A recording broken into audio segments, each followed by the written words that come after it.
On that premise, let's dissect the issues and looking for solution now. The lives of those that are being killed now matter even as much as the lives of those that have been in the hospital.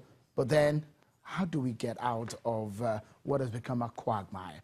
Joining me tonight is a former presidential advisor on media and a public affairs analyst, Dr. Reuben Abati. He joins us in the studio here in Lagos. Many thanks, Dr. Reuben Abati. And from our Abuja studio is Professor Usiju Medana. He's a criminal justice system and penology expert. Thank you so much, gentlemen, for your time on the program. Let's begin with you, Dr. Reuben Abati. If you look at what is happening, whether or not a Fulani leader or not, but the situation, the question would be, how did we get here in the first place? Well, I mean, you referred to Professor Wole Soyinka's essay earlier on, and Professor Soyinka already identified what the problem is. And what is disappointing, what is regrettable, is the fact that the government of Nigeria is seen not to be responding adequately, not to be taking the situation seriously. There is no argument as to the fact that this is an old problem. It's a no-brainer. People know that, you know, this conflict between Fulani herdsmen and farmers has always been there, okay? So it's not enough to say at so time, so number of people die. The issue is, why has the impunity gone up? Why is it more serious now? And why is government negligent? Even if it is one person that is killed, okay, on account of the impunity or the criminality of herdsmen, it's a serious problem. It's not about numbers. It's about human lives. And it doesn't matter who is president, okay? But what people are frustrated about is the fact that the present administration has been treating the matter, you know, very lightly. Professor Soyinka pointed out in his piece that, look, whatever it was that the IPOB did is not even as serious as the kind of, you know, criminality, the kind of brigandage that you have seen, you know, in the case of these Fulani herdsmen and their attacks on their farmers. And on the basis of that, he says, look, what we're dealing with is terror, simpliciter.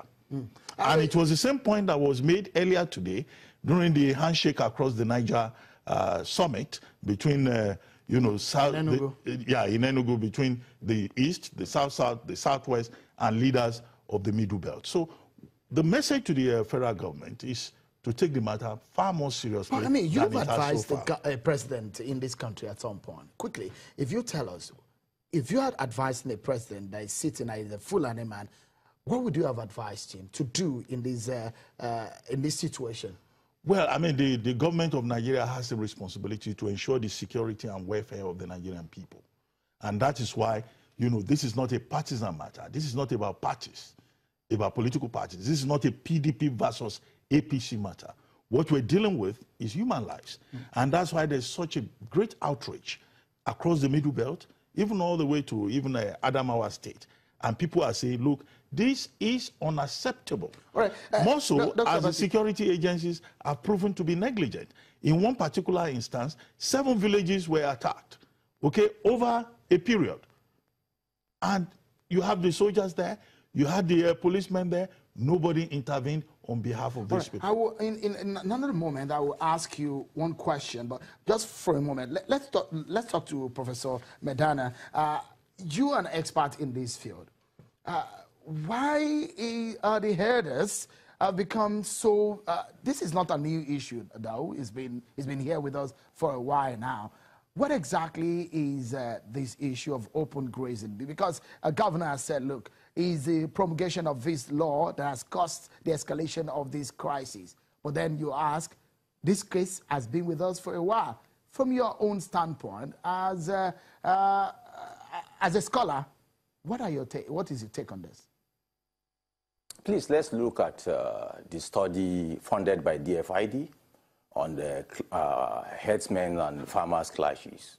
From 2013 to 2016, I think they estimated the loss in terms of economic value to the tune of $14 billion.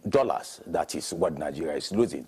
Then when you look at the revenue from this, that is internally generated revenue from those states affected, almost 47% of it lost. Then when you look at the personal income to people residing in that area, it was pegged at 64%. I'm looking at solution to this problem, not who is, let's say, to shift blames and started politicizing the issue, to maybe generalizing criminality.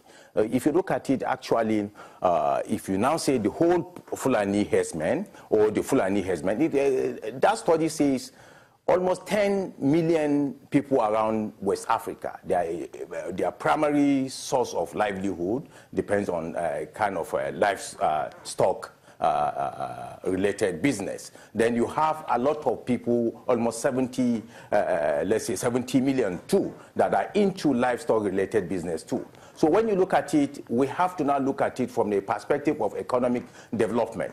Okay. A lot of things need to Professor, be done. There is technology now. Sorry, Professor. Let me just tell you. I just want to take a break just a moment, because this is important. It's an important break that we need to take. But when we come back, my guests here have given us the scholarly and some benefit of experiencing government in this issue. We come back and we'll dissect the issue further.